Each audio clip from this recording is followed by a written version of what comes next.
welcome to Storytime with Avant-garde Books. I hope you are well.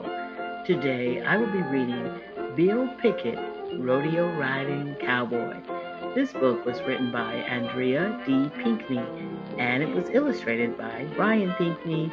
Well, if you have a copy, you can read along with me, but if you don't, it's quite okay. Just make sure you're in a very comfortable place, you're relaxed, so you can listen to Bill Pickett, Rodeo Riding Cowboy.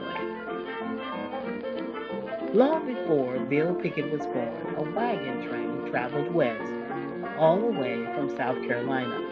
It was 1854. Eager Americans were packing up their belongings and wheeling on to the Great Plains. Some of these pioneers were white folks looking for a new life in a new land. The rest were black, enslaved people forced to follow their masters.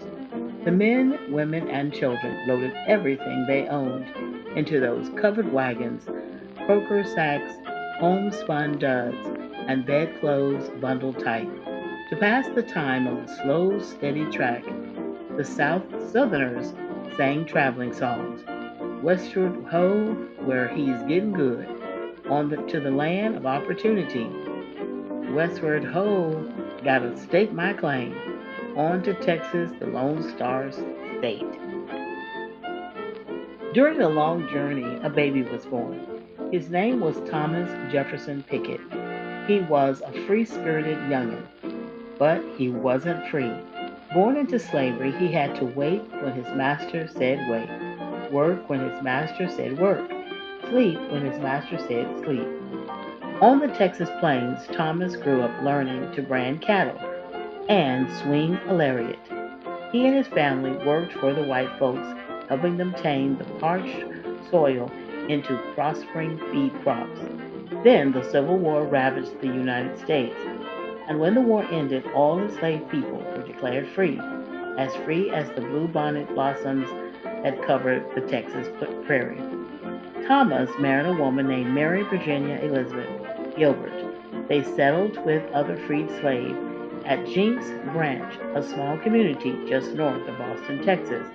Heaven blessed Thomas and Mary with 13 children. Their second born child was Willie M. Pickett, but folks called him Bill, a youngin' who took after his father. Bill was the feistiest boy south of Abilene. He was quick as a jackrabbit, more wide-eyed than a hooty owl, and curious.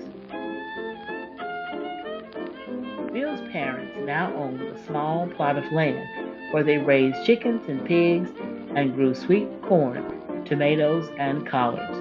They sold the vegetables and fruits in town to earn their living. Bill's brothers and sisters helped tend the crops, but Bill was always wandering off.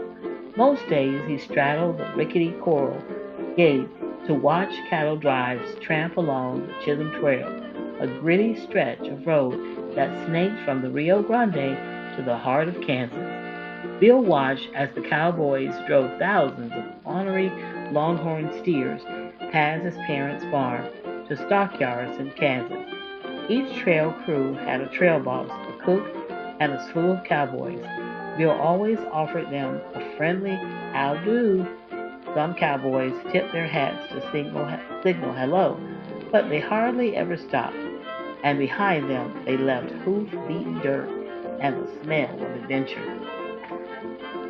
In the evenings, after the last batch of corn pone had been eaten, Bill and his family would gather around the stove fire for a night of story swapping. Bill had two cousins, Anderson Pickett and Jerry Barton, who were trail driving horsemen. When they came to visit, they bragged about roping steer, breaking ponies, and protecting their trail crews against buffalo stampedes. Bill and his family loved to learn their campfire songs about nights on the trail when Anderson and Jerry slept under the black western sky with nobody watching them but the stars. All these songs and stories sparked Bill's imagination. They made him more up-jumpy than ever. He would lie in his bed and dream of the day when he'd be old enough to rope moss-back cattle and help stray doggies keep up with the herd. One afternoon, Bill was straddling the gate, as usual, when he spotted an eye-popping sight. A bulldog was holding a restless cow's lower lip with his fangs. Bill moved closer to get a good look at how the dog's bite kept the squirming cow down. Soon Bill got to wondering, if a small bulldog can bite whole a big-lipped cow, why can't I do the same? Days later, on his way to school, Bill passed a band of cowboys from Littlefield Cattle Company. The men were having a hard time branding their cows. Want some help? Bill called to them. The cowboy looked at this brazen boy and went back to work. I can hold one of them cows by the lip with my teeth, just like a bulldog, Bill went on. I can do it. Sure as my name's Bill Picket. The cowboys turned out a rip-roaring laugh, but one of them put forth a challenge. Let the boy go ahead and try it if he dares. The men roped the cow and threw it to the ground. Bill put his face down and sunk his teeth into the animal's lip. Then Bill held the calf firm while the cowboys pressed a hot branding iron into its side. Bulldogging, done by a youngin', the cowboys cheered. Invented there and then by feisty Bill Picket, that was bulldogging bite 'em style. When he was no more than 15 and still itching for adventure, Bill set out to find his own way. Like many youngins who came from large families, Bill had to go out and earn a living to help make ends meet. Bill found work as a cowhand on ranches all over Texas. He spent long days saddling horses and mucking out their stalls. During the winter, it was Bill's job to watch for wolves that crept up to the hen houses. Bill learned to lasso and ride like the cowboys he'd seen pass by on the Chisholm Trail. He practiced bulldogging by catching steers that charged off into the mesquite brush. Soon Bill could tame broncs better than almost any other ranch hand, and every now and then, when work was slow, Bill went home to his mama and daddy's farm. Each time he had a new story of his own to tell his family. Word of Bill's fearless riding spread from ranch to ranch. On Sundays, folk gathered at local barnyards to watch Bill snatch a fire-iron steer by the horns. Men, women, and young'uns rode on horseback in their buggies to admire Bill's skill. They dropped coins in his hat to show how much they liked his horsemanship. One morning, while he was working at a ranch in Taylor, Texas, Bill heard that the Williamson County Livestock Association had brought a fair to town. The fair included full-scale rodeo. Men from the association had parked their wagons on a hill a few miles south of Taylor. The rodeo was going to be a big event. Bill was determined to compete.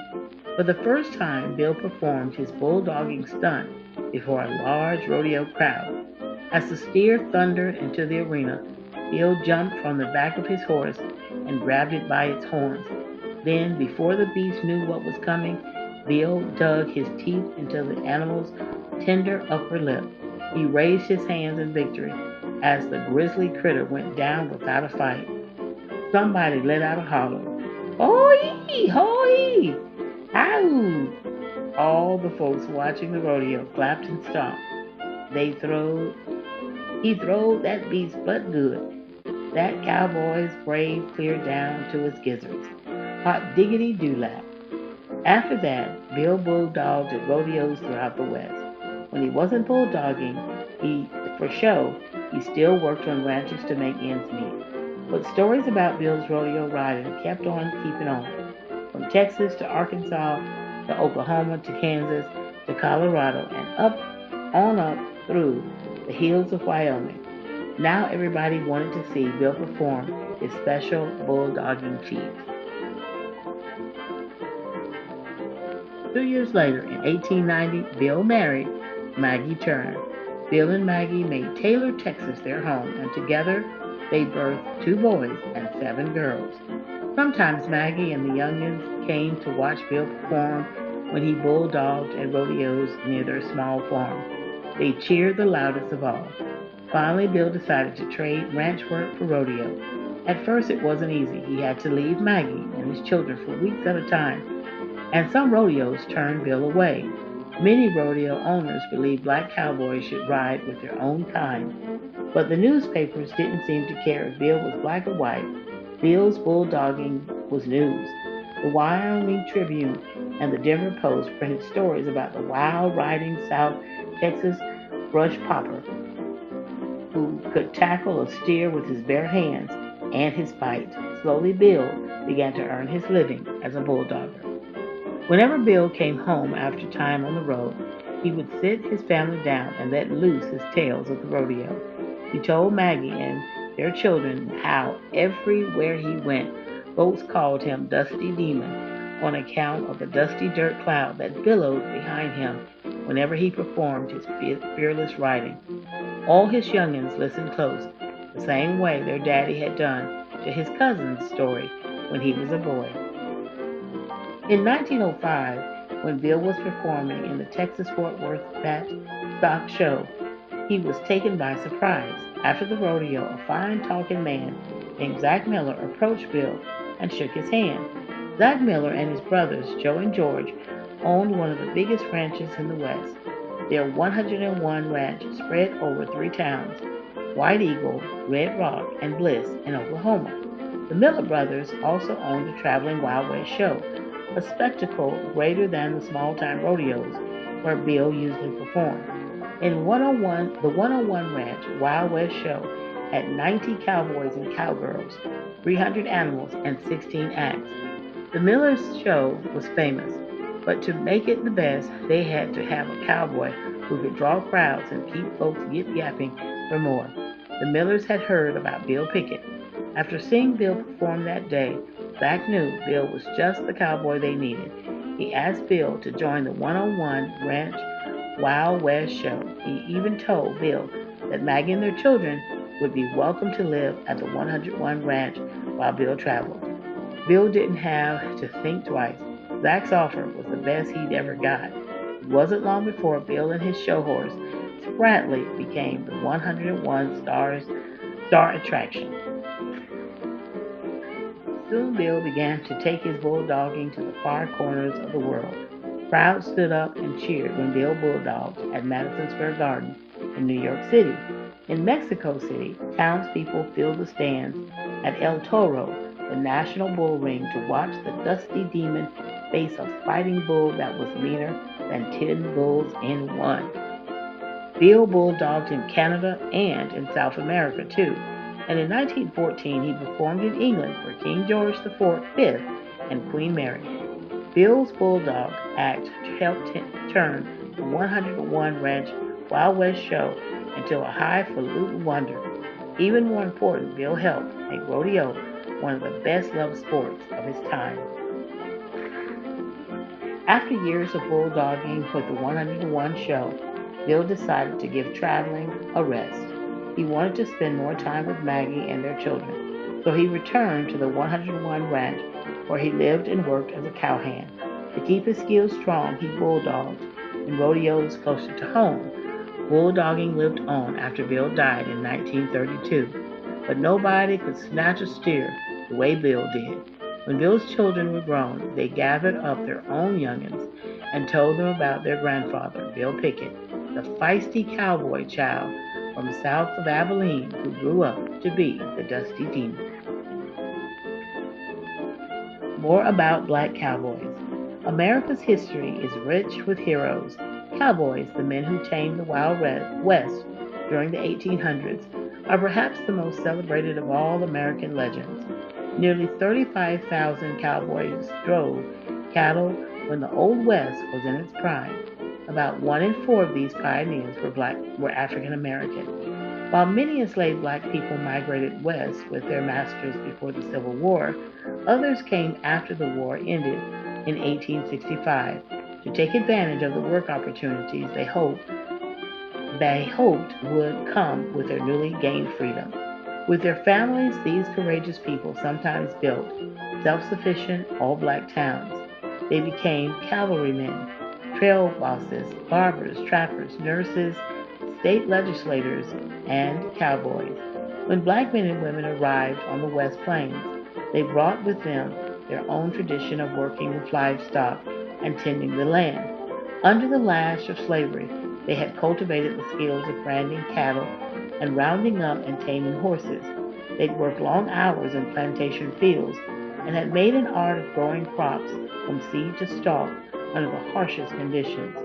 Their knowledge, along with the care and dignity with which they performed their work, was well suited to the needs of the growing cattle business in the western states from 1865 to the turn of the century. When the Civil War ransacked the nation, many Texans went off to fight, leaving their ranches to ruin. After the war, longhorn steers wandered wild throughout Texas, while in the northern and eastern states the demand for beef grew. During the Reconstruction period, some Texans saw a business opportunity to turn the Southwest into what came to be called the Cattle Kingdom. To make this empire grow, these businessmen needed strong, capable cowboys to work on their ranches. Black cowboys were willing and eager to take on the challenge. In the cattle kingdom, skill, not color, was the primary concern. Along with white cowboys, African Americans drove longhorn cattle for hundreds of miles to railroad cars stationed in Abilene, Kansas. Once the steers reached the Kansas Railroad, they were shipped to stockyards in Chicago, Illinois, and Kansas City, Missouri. Cowboys paid tribute to their workaday world by competing in rodeos. Rodeos began as small contests among cowboys to see who could rope and ride the best. By 1870, rodeo competitions were common and popular throughout the Southwest. They eventually became large spectator events that charged admission and paid cash prizes to participants. Today, 7 standard contest events make up a rodeo: saddle bronc riding, bareback riding, bull riding, calf roping, team roping, barrel racing, and steer wrestling, which is also called bulldogging. Bill Pickett's one-of-a-kind bulldogging established steer wrestling as a rodeo event. Today's doggers don't sink their teeth into a steer's lip like Bill did in his heyday, but they do try with all the might and muscle they can muster to wrestle the snorting beast to the dirt. In 1971, Bill Pickett became the first African American inducted into the National Cowboy Hall of Fame and Western Heritage Center in Oklahoma City, Oklahoma. A bronze statue that depicts Bill's bulldogging was unveiled in 1987 at the Fort Worth Cowtown Coliseum in Fort Worth, Texas. Today, folks still praise Bill, as Zach Miller, owner of the 101 Ranch, once said. Bill Pickett was the greatest sweat and dirt cowhand that ever lived, bar none. That was said by Andrea Pinkett, the author. Well, boys and girls, this educational story was called Bill Pickett, Rodeo-ridin Cowboy, written by Andrea E. Pinkney and illustrated by Brian Pinkney. Well, I hope you enjoyed this story, boys and girls. Thank you for listening and have a wonderful night. Take care.